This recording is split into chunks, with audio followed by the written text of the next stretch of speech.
They fired me the morning after I saved their entire system.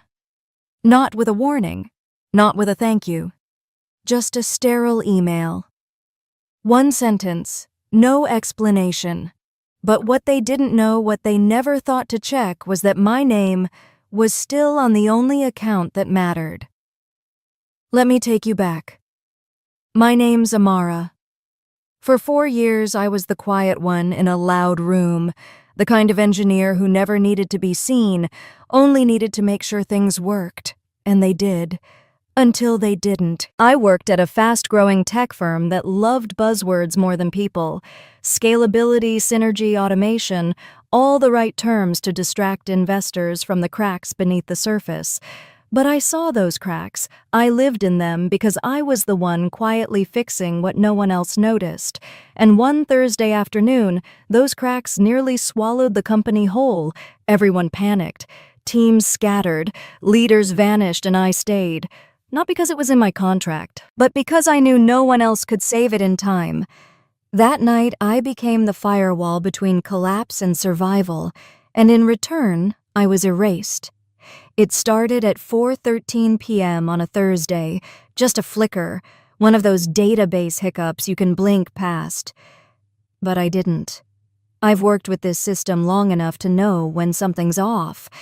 It was subtle, like a quiet cough in a silent room, but to me, it screamed danger. 5 minutes later, the alerts started rolling in like dominoes. CPU spikes, API failures. Query timeouts. The chat exploded with half-formed sentences and red-faced emojis. Is this global client can't log in? Restart the cache. Voices everywhere. And then the worst part, silence from the leads. People started logging off, redirecting, reassigning.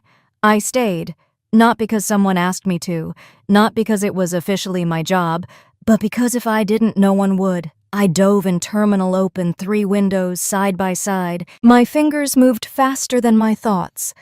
At some point, I stopped reading error codes and started feeling them. I knew which module was buckling. I remembered the patch I wrote 6 months ago that they never documented. I knew how to trace the memory leak no one else ever bothered fixing because I'd fixed it before. Quietly after hours alone, they called it teamwork, but what it really meant was, Amara will handle it. No applause, no promotions, not even credit, just expectation. By 6:30, half the office had gone home. The CTO sent a vague message, something about regrouping tomorrow. I didn't respond. I was already 10 steps ahead, rolling back microservices, patching risky endpoints, building a temporary firewall. Rule they wouldn't even understand if I explained it. The lights shut off on their own motion sensors. I was the only one still moving. I paused only once, just long enough to sip my coffee. Cold, bitter, perfect metaphor. By 9:30 p.m., the alert stopped.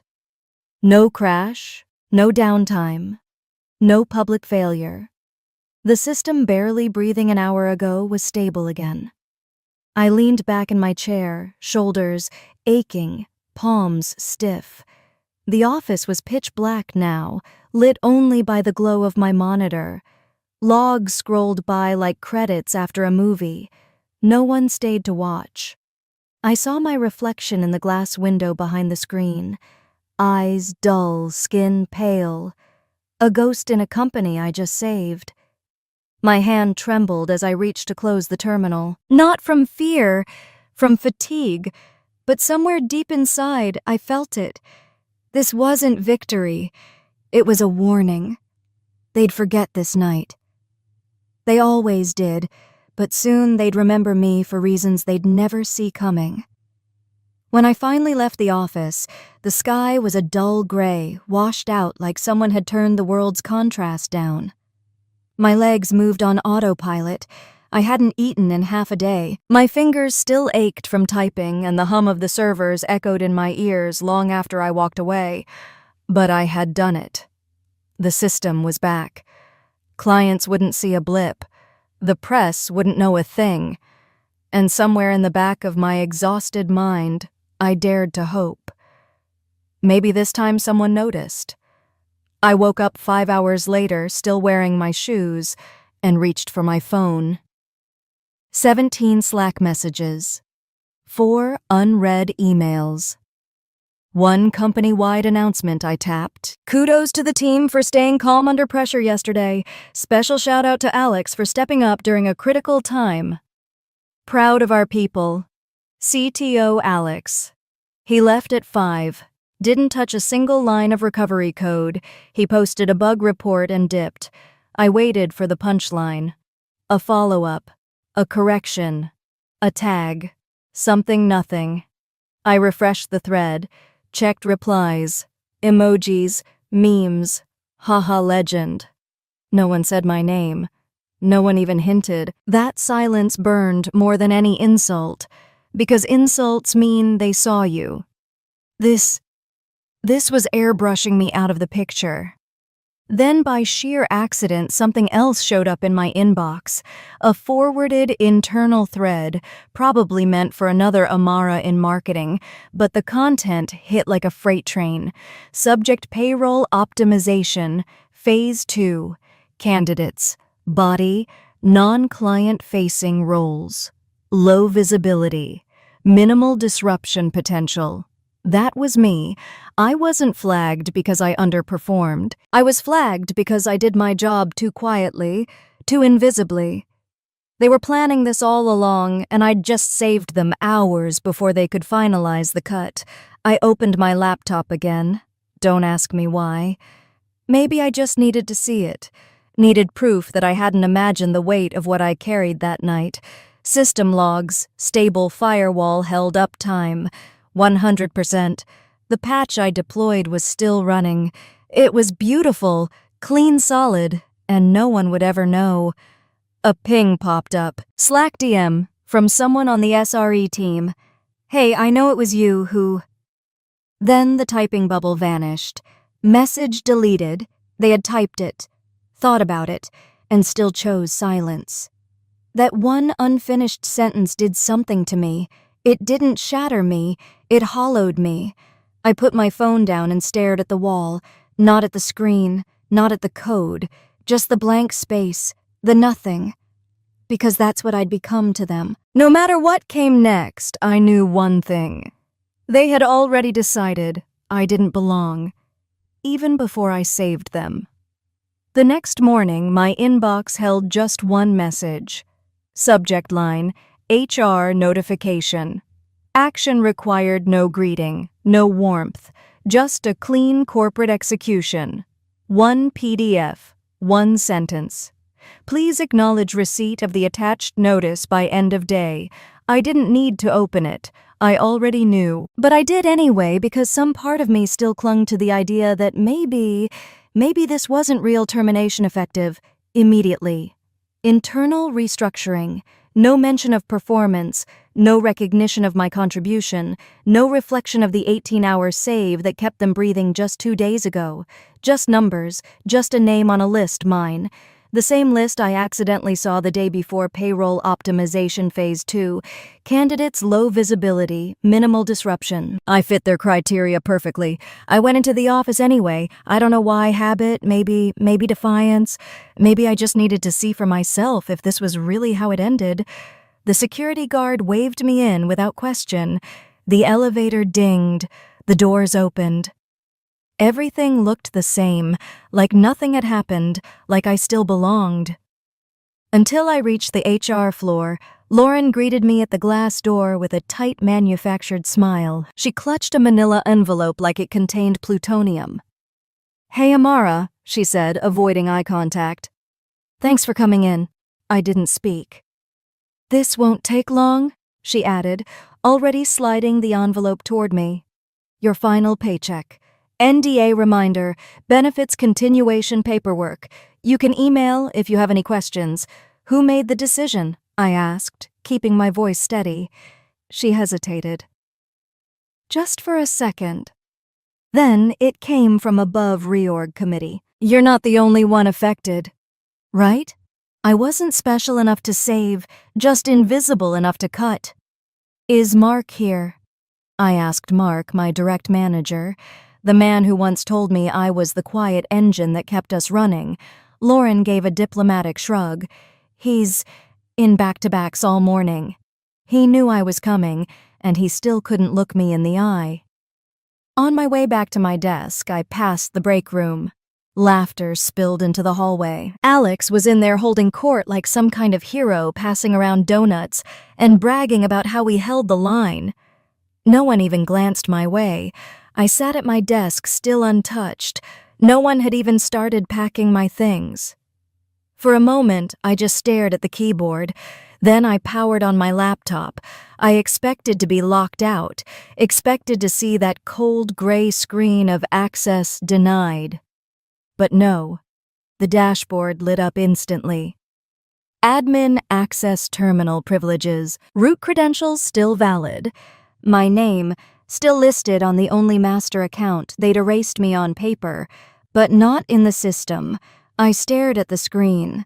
For a long time, I could have shut it all down, flipped every switch, locked every gate, but I didn't. Not because I forgave them, not because I wanted to be the bigger person, but because I wanted them to forget me completely, to believe I had disappeared, that they were safe, because only then would they never see it coming. I sat in the back of the nearly empty office, same desk, same chair, but the air felt different.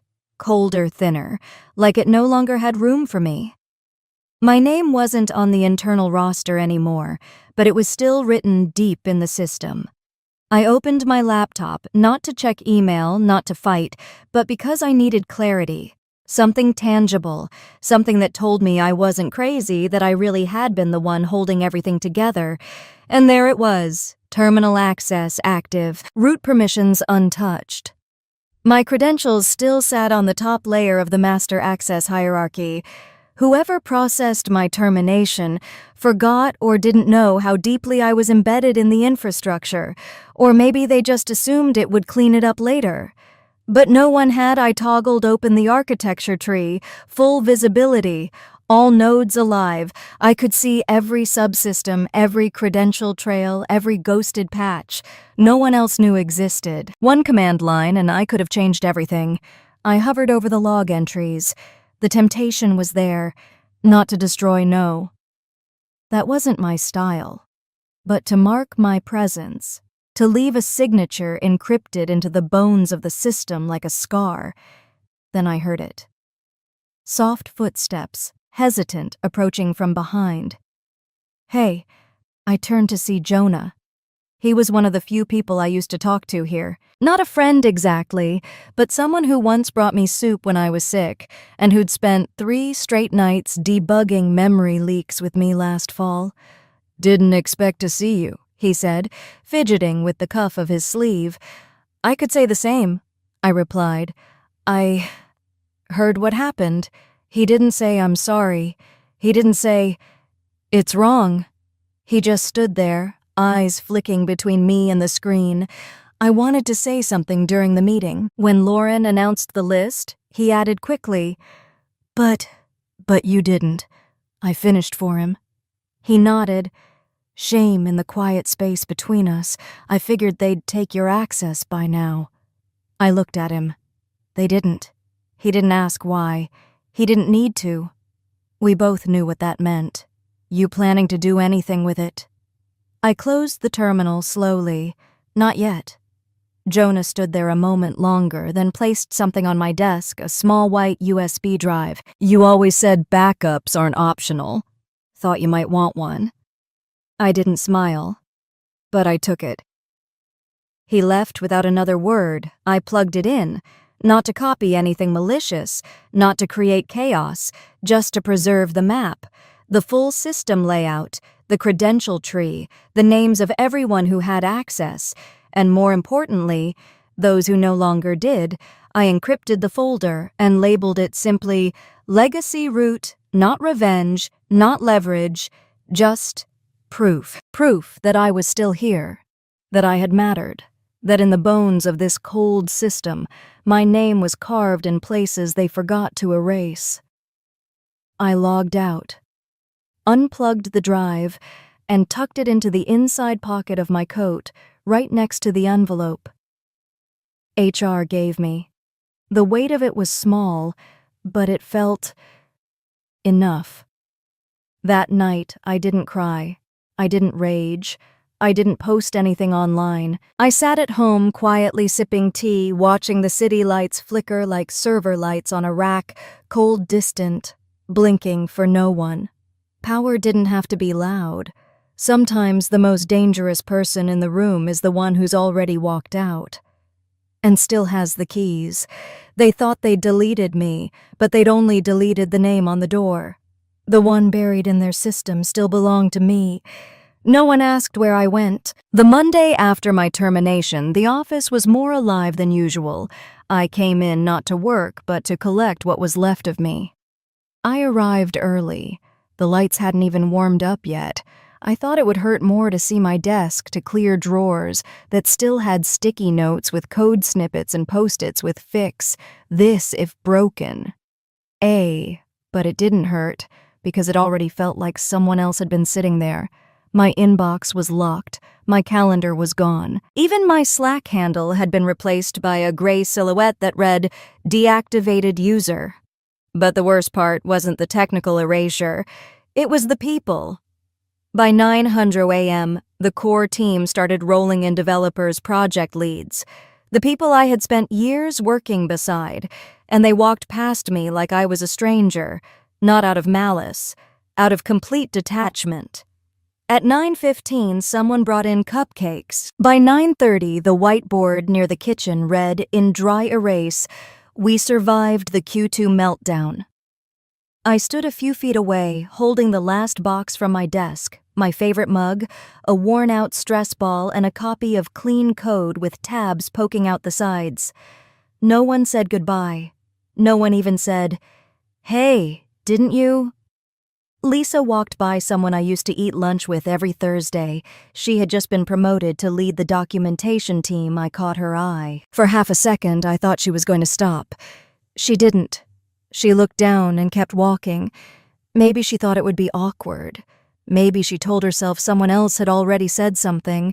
Maybe she didn't even recognize me anymore without the badge. I stood there a few minutes longer, waiting for, I don't know, closure recognition. A sign that my time here had meant something, but I got none, so I walked toward the elevator, slow and deliberate. I passed by the whiteboard one last time.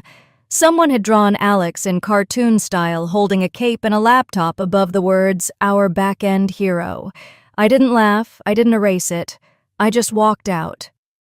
The elevator doors closed and I saw my reflection, eyes tired, hair slightly unkempt, but calm. Too calm.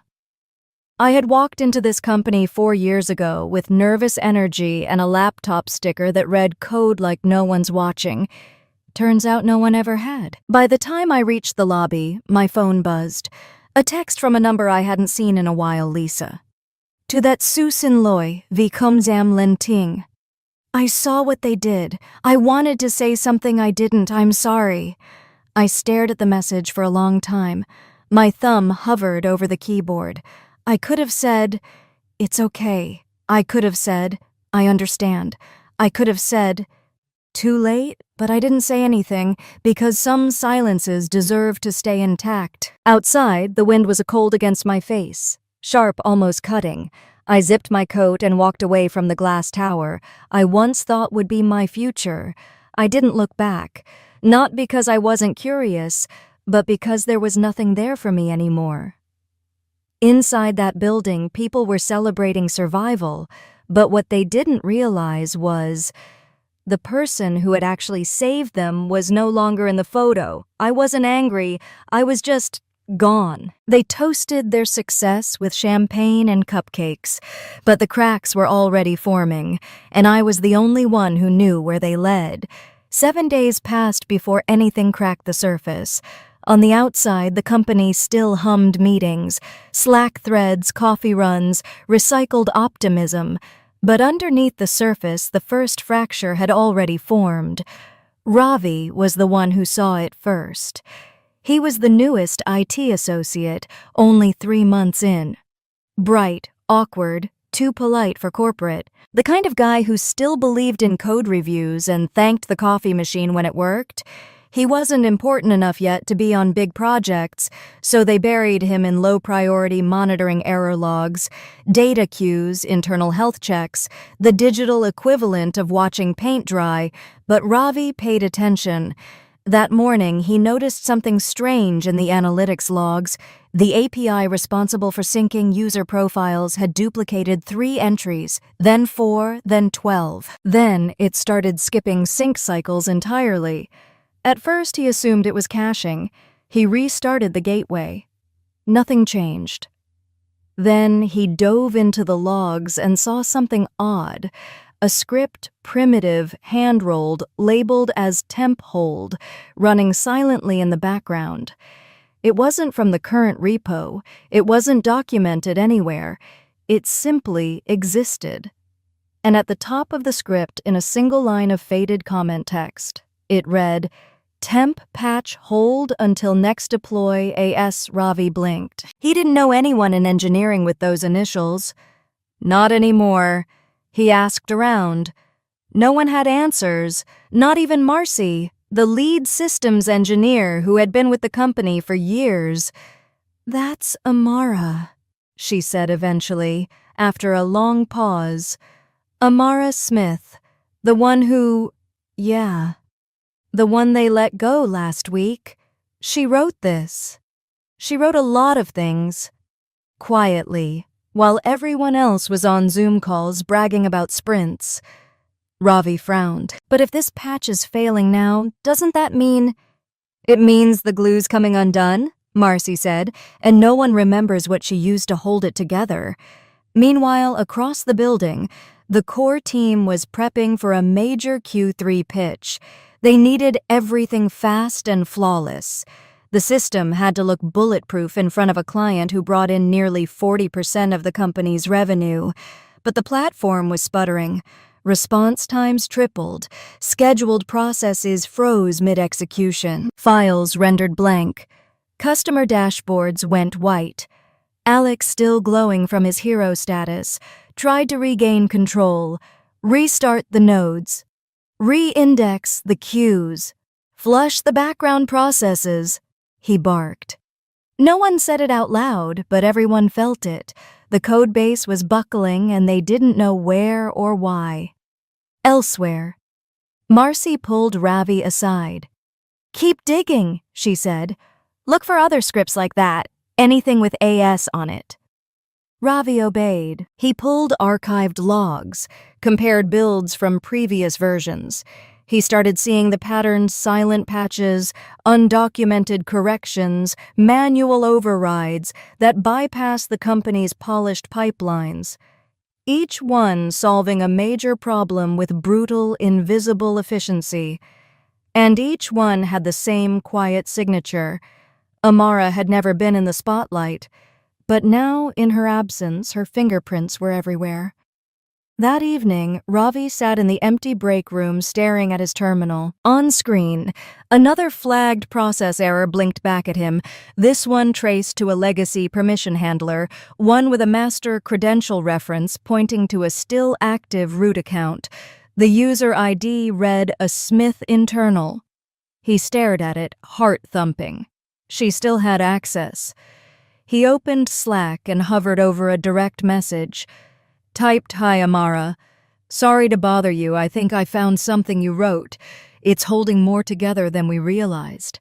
Then paused, backspaced, typed again. "Hope you're doing well. Not sure if this is still your number." Then hit send. Somewhere across the city, I saw his message. I let the notification appear. I read it twice, and then I closed it. Not out of bitterness, but because the system was already saying everything for me. Through its lag, through its confusion, through the silence where my code used to hold the weight. The next morning, Ravi traced another crash to a line of code deep in the permissions framework, an old patch with one signature still active. The root ID blinked on screen like a pulse in the dark. A Smith. The client call ended in disaster. Despite all the bright smiles and pre-rehearsed slides, the system kept stalling mid-demo. Graphs failed to load. KPIs didn't sync. The client's CTO asked a simple question about a delay in the report API, and no one on the team had an answer. When the call ended, silence fell over the room like dust. The CEO, Everett Lane, stood slowly from his corner chair, eyes scanning the team. He didn't shout. He didn't slam the table. He just asked one question: who fixed it last time? Alex opened his mouth, but nothing came out. Marcy looked at the floor. Ravi glanced at his terminal. No one knew. Or rather, no one wanted to say it. The name hovered in the air like static, unspoken, awkward, undeniable. Everett asked again, this time slower, who fixed it last. Time. Ravi cleared his throat. I think it was Amara. Everett frowned. Amara. Ravi nodded. Amara Smith. She used to be on infrastructure, let go during the reorg. The room tensed. Everett turned to Marcy. Why didn't we retain her? Marcy didn't answer, not because she didn't know, but because the answer was damning. They had cut the quietest, most reliable engineer in the department because her name didn't look good on a spreadsheet. She wasn't part of any client-facing initiative, Alex said too quickly. Low visibility. Everett's eyes narrowed. Find her, he said. We don't need her forever, just enough to patch the hole. Across the room in a quiet corner of DevOps, a new intern named Naomi had been watching the chaos unfold in silence. She wasn't assigned to any project yet, too new, too junior, but she had an instinct for tracing problems, and right now the whole company was one. Naomi opened the archived logs. She dug deeper than anyone else had into the raw server logs. The ghost commits the backup chains from the last 2 years. She found comments, Patch's tiny handwritten changes buried between automated lines. Every time something had gone wrong, there was a solution. Silent, precise, efficient. Each of them signed AS. She kept digging. Eventually, she found the credential directory. Only one root-level account was ever consistently active during major events. The logs were clear. A Smith. Internal still live, still embedded, still connected to over 60% of the backend's architecture. Naomi called Ravi over then. Marcy. Within minutes, the screen was surrounded. She never removed herself. Marcy whispered. Ravi exhaled. I don't think she ever needed to. That afternoon, an emergency meeting was called. Everett stood at the head of the table. For the first time in weeks, no one was smiling. He looked around, jaw clenched. I want an email sent tonight. Tell her we need her. Offer whatever she asks, even a consultant fee. Someone asked. Especially a consultant fee. Everett replied. If she's still watching, we need to show we're listening now. Somewhere across the city I was. Not because I'd been following their collapse with some cruel sense of joy, but because people had started messaging me again, quietly, indirectly, ping after ping from old teammates. Hey, random question. Do you remember that script you wrote in Q1 last year? Hope you're doing well. We're kinda stuck. I ignored most of them. But then came the email from Everett's direct address. Subject request for temporary support. High priority body. Hi, Amara. I know we didn't part on the best terms, but we're experiencing system instability that's affecting key client relationships. We've realized many of the solutions currently holding our infrastructure together originated from your work. We would be grateful for even temporary support at your terms. Please let us know if you're open to discussing. I read it twice.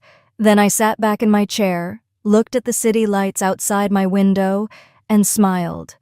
Not out of pettiness, but quiet knowing.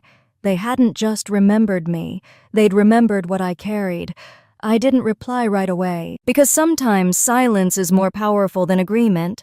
and I wanted them to sit in theirs just a little longer. By the time they sent the offer, I'd already stopped checking my inbox daily. It came late on a Thursday subject line screaming importance, formal request, consulting engagement, opportunity. The offer was generous, twice my former salary, remote flexibility, full operational autonomy on back-end infrastructure. It even ended with, "We now realize your work was foundational to our long-term system health." Foundational. A week ago, they barely remembered my name. I didn't respond. Not because I was trying to be cruel, but because I wanted to know what would happen when silence answered. Silence. It didn't take long. By Friday morning, I received a message on LinkedIn from Toby Nguyen, an associate in client success I hadn't spoken to in over a year. Toby N. 8:17 a.m. "Hey, I know this is weird, but there was a closed-door meeting this morning with execs and the client team. Someone said, if we don't get Amara back, we could lose the account. Thought you should know." I stared at the message for a full minute before closing the app. So they were scrambling. Somewhere inside that tower of polished concrete and open workspaces, people were panicking. Inside the war room on the 14th floor, Everett stood facing a wall of muted dashboards, each a snapshot of systems slipping through the cracks. On the conference table, coffee cups, energy drink cans, crumpled printouts of uptime reports. Marcy looked like she hadn't slept. Ravi was typing furiously. Alex hadn't said a word in over 10 minutes, a rare silence from someone usually allergic to stillness. "Any response yet?" Everett asked. "No," said Marcy, checking her phone for the 5th time that hour. "We can't afford to wait," said Kira, VP of Client Relations. "This account is already threatening to walk." Their CTO asked why no one's fixed the ghost query bug, and Ravi says it's tied to a patch Amara created 2 years ago. "She wrote most of those patches solo," Marcy added.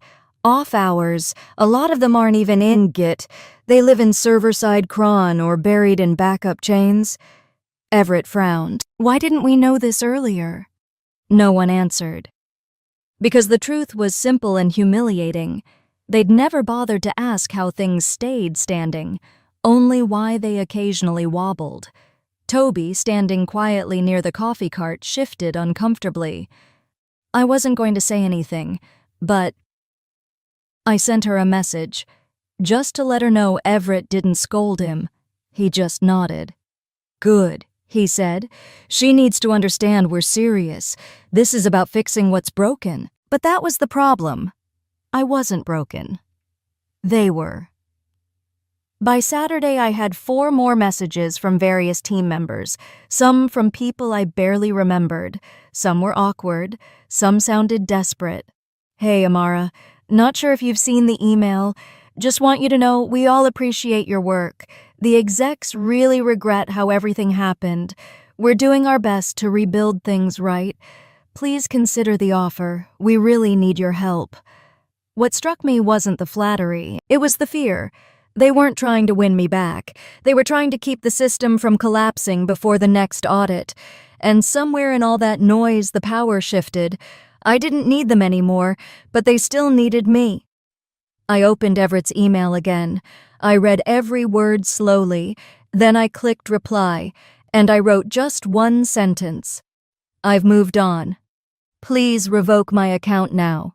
No sign-off, no pleasantries, just the cold formality of someone returning the crown. No one realized she wore until it was too late. I hit send. Then I closed my laptop, picked up my tea, and walked to the window. The city stretched before me, glowing, distant, wide open. And behind me, inside the system, they thought they'd mastered the silence. I left behind was only just beginning to speak. In the control center, Ravi stared at the new log entry. One final root-level action. Request access termination, submitted by a Smith. And then, nothing. The first client to walk wasn't loud about it. They didn't send threats, no legal warnings. Just a short email to Everett's office thanking the company for the past collaboration and informing them that they were terminating the contract effective immediately. The reason, 3 straight days of downtime. 2 failed data syncs. 1 unacknowledged ticket that had been marked as resolved without ever being touched. That client Sintra Solutions had been worth $4 or $2 million annually. When their message was forwarded around the executive team, no one said anything for a full minute, not even Alex. The next hour was chaos. Department heads blamed miscommunication, engineering cited technical debt. PR scrambled to draft a clarification statement in case word got out, but it was too late. The CTO of Sintra, Clara Tran, had already updated her LinkedIn exploring new vendor partnerships, focused on long-term stability and ethical engineering practices. She didn't tag anyone. She didn't have to. The message was loud enough. Meanwhile, I was drinking coffee at my favorite corner shop, the kind with low lighting and old jazz and baristas who don't write your name on the cup. The chaos wasn't mine anymore. I had no stake in the fallout. But then, my phone buzzed. Subject Consulting Inquiry. From Clara Tran. I blinked. I hadn't spoken to Clara in almost a year, back when I was still visible enough to be pulled into late-night client syncs and firefighter calls. She'd always been sharp, direct, the kind of woman who didn't waste words or time. Her message was brief. Hi, Amara. I hope you're well. I wanted to reach out privately and ask, are you available for short-term consultation work? Our team is shifting directions and looking for someone who understands distributed systems deeply and quietly. You came to mind immediately. Let me know, Clara. I read it twice. Then again, slower. She didn't mention the company I used to work for, didn't bring up the system failure or the headline-level departure. Just a question.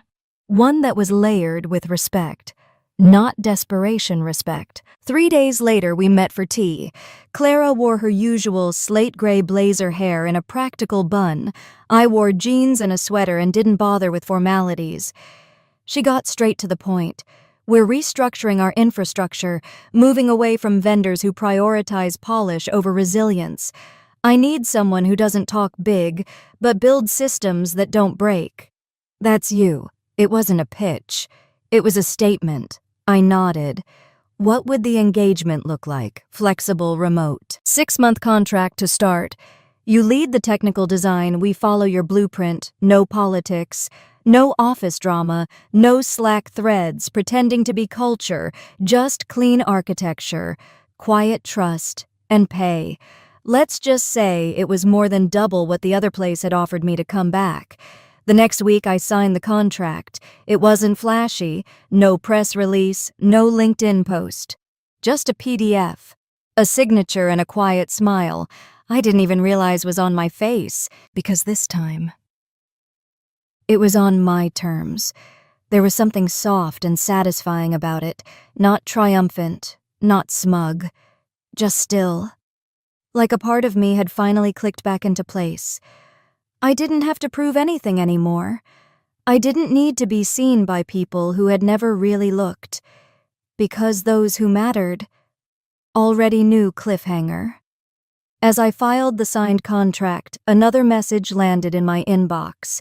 From another client, subject line referral from Clara Tran. 3 weeks after I declined their offer, the first core system collapsed entirely. The issue began quietly, just a small, persistent memory leak in their logging server, left unchecked.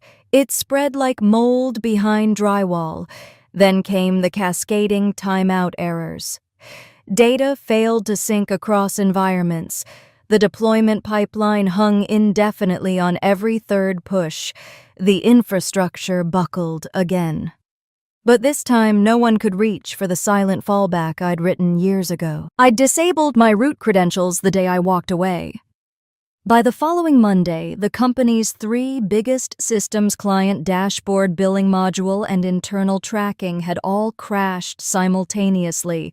Everett called an emergency, all hands, and tried to downplay it, called it a temporary pressure point, but no one was buying it anymore. People weren't just frustrated, they were leaving. Ravi gave his notice first. Quietly, no exit interview, just a 2-sentence email. Then came Priya from finance, then Donovan from DevOps. By midweek, 5 more people had resigned, including Julia.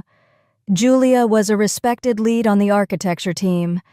She was also one of the few people who had watched in silence when I was let go. Her farewell email was short but pointed. "We used to build for the future, now we're duct taping the present. I didn't join this company to lie to clients about uptime.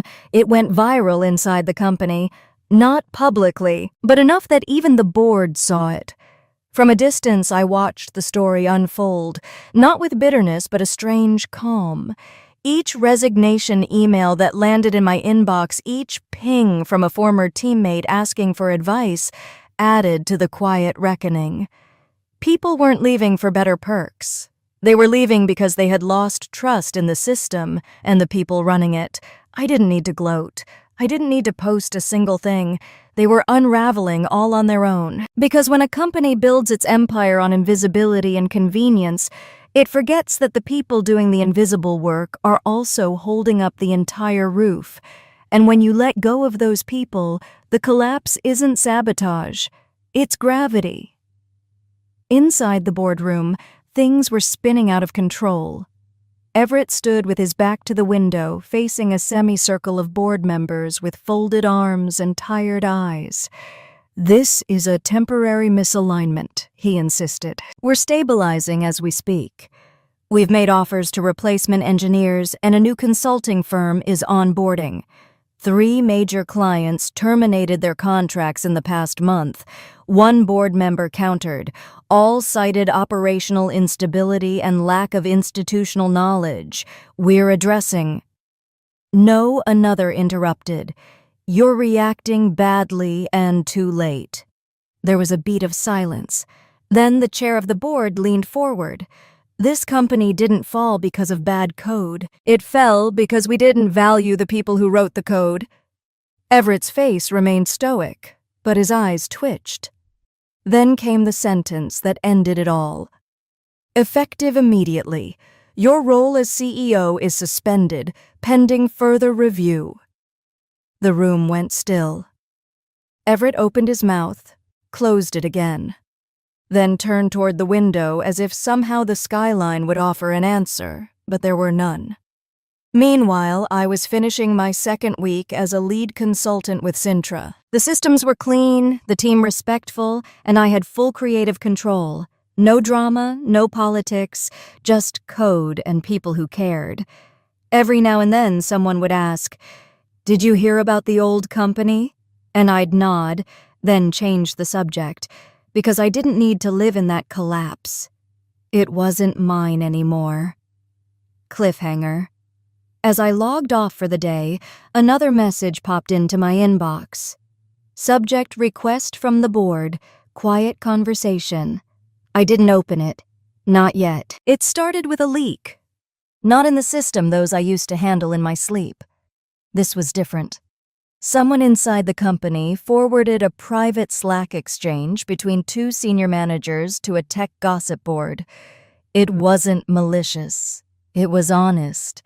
Amara warned us about this failure point in Q1 last year. She literally mapped it out. We didn't listen. I know I deleted her original ticket to make room for the new JIRA structure, Jesus. The post exploded. Within hours, a thread titled "The Woman They Erased" climbed the ranks of r Tech Insider. Hundreds of comments, dozens of reposts. Former colleagues chimed in anonymously, confirming what many suspected: the infrastructure hadn't collapsed because of bad luck. It collapsed because it was carried by one invisible person. Until she left, My name was trending not in vanity metrics, but in reputation. The silent engineer who warned them. She built the skeleton, they cut the spine. What happens when you fire quiet? Genius. At first, I didn't react. I was in the middle of reviewing a cloud migration plan for Sintra and had more interesting things to read than internet threads. But the mentions kept coming. So did the messages. One from Nadia Cho, a tech journalist I'd quietly admired for years. Her email subject line, "You don't know me, but I know who you are now." Inside, she wrote, "Hi, Amara. I've covered countless collapses, but your story, it's different. No drama, no lawsuits, just a system that broke where you once held it together. I'd like to talk on or off record. If nothing else, I think a lot of women in tech need to hear how you stayed quiet and still won. Respectfully, Nadia Cho, senior writer, Circuit Weekly." I didn't respond right away, but I didn't delete it either, because even though I hadn't asked for this spotlight, I couldn't deny the truth. I was no longer a ghost. Later that week, Sintra held a small team meeting to celebrate hitting their Q3 milestone. It wasn't a loud affair, just lunch, a few shared stories, soft laughter over solved bugs. At one point, Clara tapped her glass.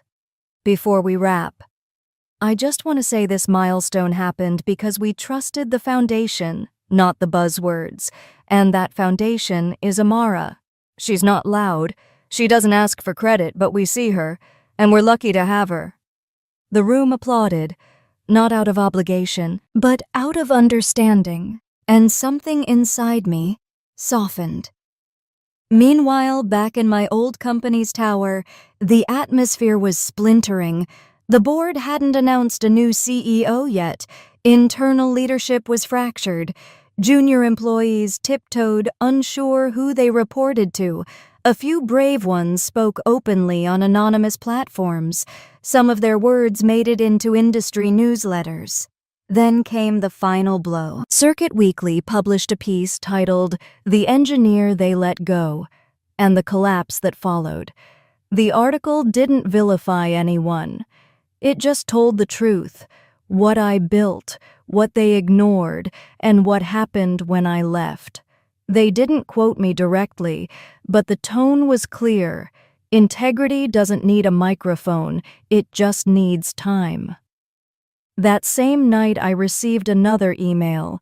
This one had no subject line, no introduction, just a question. Would you be open to leading something new? At the bottom, a signature block from a startup I'd seen mentioned in passing, Helix Point, a growing AI-driven systems company backed by a respected VC firm. Attached was a proposal. Role: Chief Technology Officer, Equity, Substantial Mission Rebuild, a better way to scale clean, resilient infrastructure. From the ground up, I exhaled slowly, then reread the offer. There was no mention of my past, only my future. I closed the email. Not with hesitation, with a smile, because this time the system didn't just remember my name, it respected it. The applause didn't come all at once. It started slow, then rippled through the room like a wave, finding its rhythm. I stood under the soft spotlight at the Helix Point Tech Ethics Summit, looking out at a sea of faces. Developers, founders, engineers who had once been where I was, silent contributors, overlooked, underestimated, and now they were leaning in. Not because I shouted, not because I made noise, but because I told the truth. System integrity, I had said, isn't about clean syntax or perfect uptime. It's about ethics. About who you choose to be when no one's watching. I was erased from a payroll, but they forgot to erase me from the very system I built. A pause. Then came the claps, and with it, a stillness inside me that felt a lot like healing. Backstage, Felix from the event team handed me a bottle of water. "That line about ethics," he said, "hit me right in the gut." I smiled. It hit me too, back when no one listened to it. Later at the networking mixer, a junior developer came up to me. Nervous, clutching a notebook. "I just wanted to say thank you," she whispered. "I thought being quiet meant being replaceable, but today I saw what quiet can really do." I didn't have a rehearsed answer, so I said, "The only thing I believed quiet isn't weak, it's just unshaken." 2 weeks later, I stepped into my new role as CTO at Helix Point. No grand gestures, no headlines, just a whiteboard, a team that listens, and the kind of freedom that doesn't need defending. My old company, they're still rebuilding, still looking for the next miracle fix. But that's not my story anymore, because I learned something powerful through all of this. You don't have to stay to prove your worth. Sometimes walking away is what reveals it. If this story resonated with you, if you've ever been the invisible backbone, the quiet voice in the meeting, the one holding the system together while others got the credit, know this. You are not alone, and your impact is not defined by volume. It's defined by integrity. Let me know in the comments. Have you ever been in a position where you had to walk away to reclaim your value, or stayed silent and still made the biggest difference? Share your story. Subscribe for more, and if this moved you, pass it on. Someone out there needs to know that quiet isn't weakness, it's quiet power.